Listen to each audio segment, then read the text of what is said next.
Isang bank manager ang nagtaka at nagduda sa isang lola dahil palagi ito nagwi-withdraw ng 3 milyon kada linggo. Tanong ng bank manager, "Lola, bakit po linggo-linggo kayo nagwi-withdraw ng pera?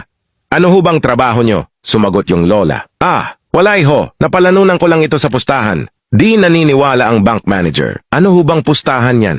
Parang di naman po kapani-paniwala." Sumagot ulit yung lola, "Sige, magpustahan tayo. 50K. Ang pusta ko ay square yang hugis ng itlog mo. Babalik ako bukas at magdadala ako ng kasama," sabi ng bank manager. "Sige, deal. Alam ko naman hindi square itlog ko eh."